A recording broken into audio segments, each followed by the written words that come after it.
Elvis Presley won 3 Grammy Awards during his lifetime. Not one of them was for rock and roll. Not one was for a chart-topping single or a revolutionary recording that changed the music industry. Every Grammy he ever received was for gospel music, for the church hymns he had been singing since he was a small boy in Tupelo, Mississippi, standing beside his mother in the pew of the Assembly of God Church. Gordon Stoker, who sang backup for Elvis for most of his career as a member of the Jordanaires, gave an interview years after Elvis died in which he explained something that most people who knew Elvis already understood, but had never heard stated so plainly.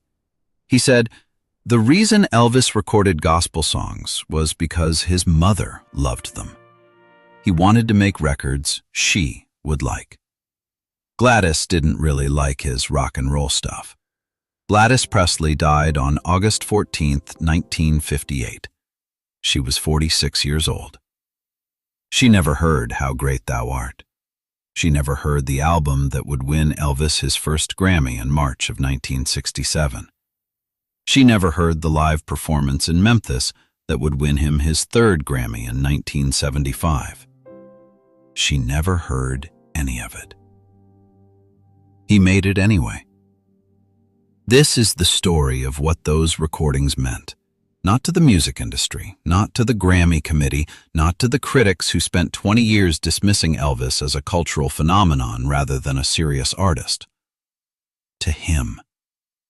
To the man who fought his own management for years for the right to make the music his mother would have loved, and who never stopped making it until the day he died. To understand what it meant for Elvis to record gospel music, you have to understand what RCA and Colonel Parker thought about gospel music. They thought it was a problem. By the mid-1960s, Elvis Presley had made more than 20 films and recorded their soundtracks and charted more hit singles than almost anyone alive. He was a machine, a reliable, profitable machine.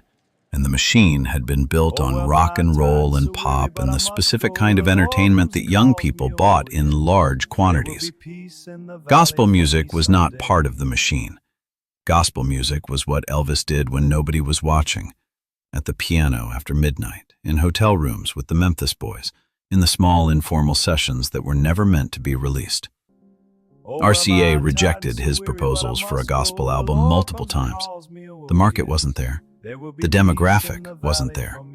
Gospel music was not what Elvis Presley's audience was paying to hear. Elvis kept asking. He had made his first gospel album, His Hand in Mine, in 1960. Gordon Stoker described those sessions.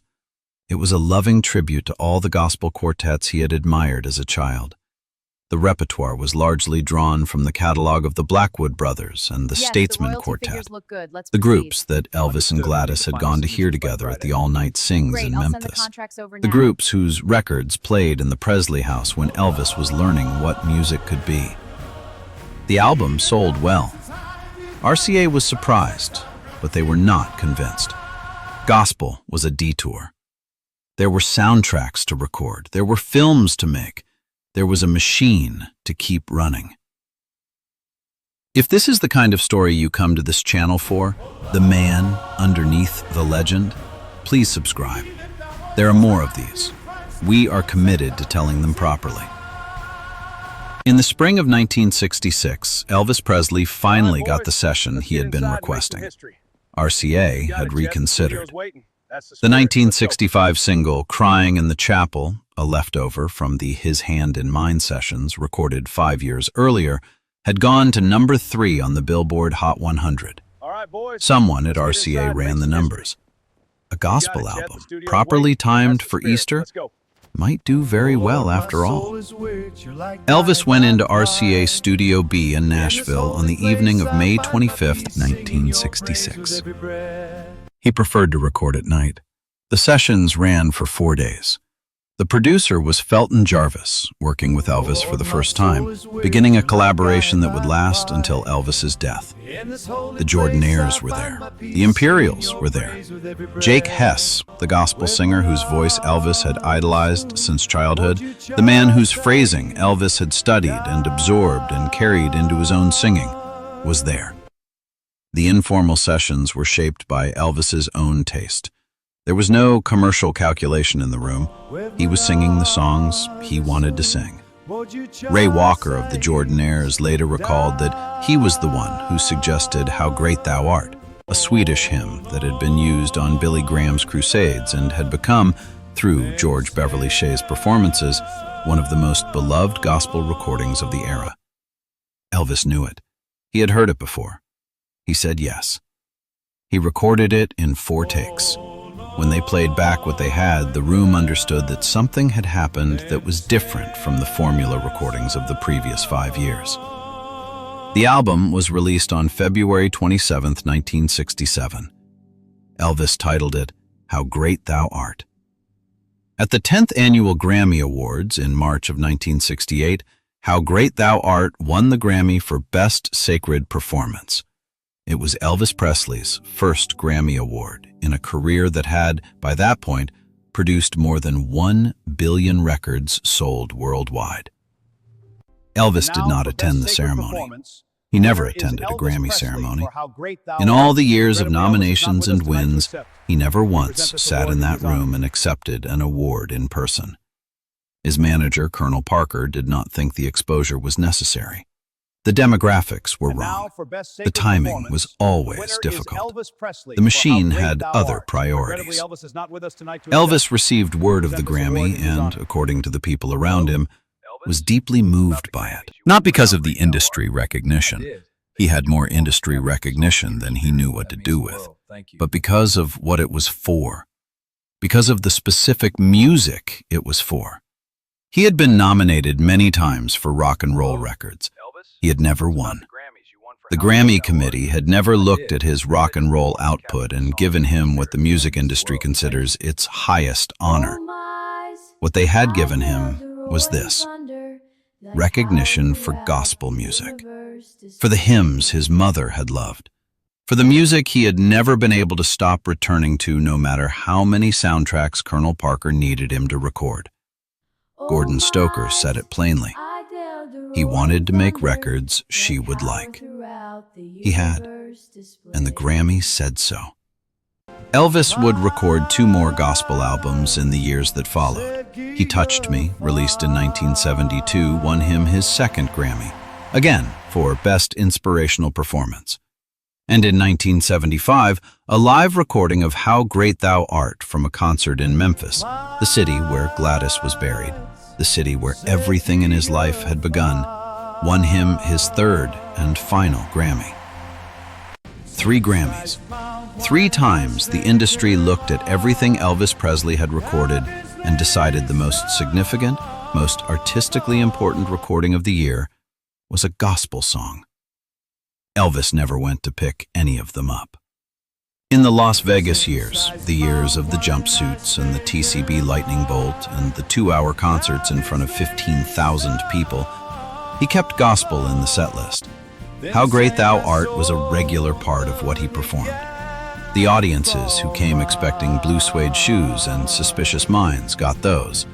And then they got this: a large man in a white rhinestone suit standing in a Las Vegas showroom, closing his eyes and singing a Swedish hymn as if no one else was in the room. Kathy Westmoreland, who sang backup for Elvis in those years, described what it was like to watch him perform How Great Thou Art in person. She said you could see a change come over him. The performer would recede. Something else would come forward. The song connected him to something that the rest of the show, with all its spectacle, could not reach. That something had a name. Her name was Gladys. Elvis Presley died on August 16, 1977. He was 42 years old. His funeral was held at Graceland. The Blackwood brothers were there. the same gospel quartet whose records had played in the Presley house when Elvis was a child, the same group whose singers had performed at Gladys's funeral 19 years earlier. James Blackwood sang with the Stamps at Elvis's graveside.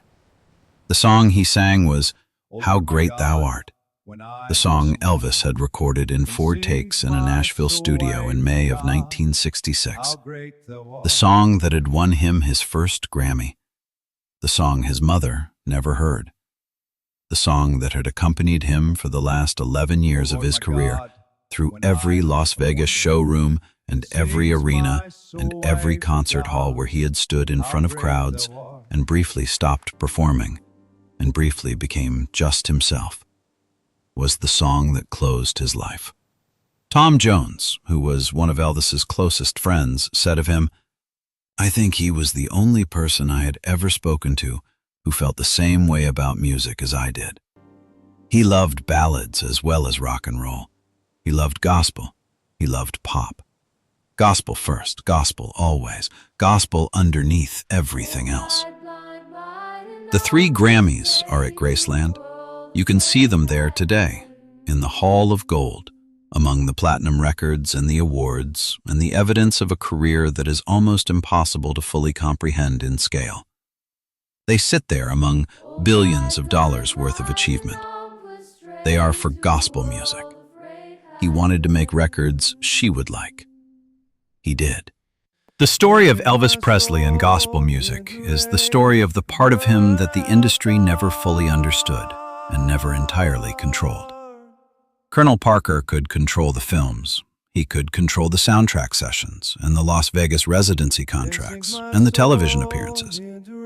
What he could not control, what he eventually stopped trying to control because Elvis would not stop returning to it, was the gospel. The all-night sessions at Graceland, the hotel room jams, the way "How Great Thou Art" would find its way into the set list regardless of what the marketing people thought made sense for the demographic. Elvis Presley was inducted into the Gospel Music Hall of Fame in 2001, 24 years after his death. The king of rock and roll in the Gospel Music Hall of Fame. His mother would have understood why. Gladys Presley raised her son in an Assembly of God church in Tupelo, Mississippi. She sang with him there. She took him to the all-night gospel sings. She showed him, before he understood anything about the music industry or chart positions or what Colonel Parker would eventually require of him, that music was something you did in church, in the presence of something larger than yourself, without holding anything back. He carried that with him for the rest of his life. Through the movies and the soundtracks and the years when he could not perform live, and the comeback and the jumpsuits and the Las Vegas exhaustion and everything else.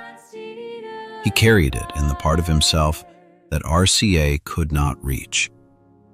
And when he finally got into a studio and made the music he had been asking to make for years, he made it in 4 takes, because he had been preparing for it since he was a small boy, standing beside his mother in a Mississippi church. 3 Grammys, every single one, for gospel. He wanted to make records she would like. If this is the kind of Elvis history you want to keep watching, subscribe to the channel. There are more moments, more people, and more untold stories still to document. And if gospel music has ever meant something to you, or if "How Great Thou Art" has ever found you in a moment when you needed it, drop it in the comments. This community was built for exactly that conversation.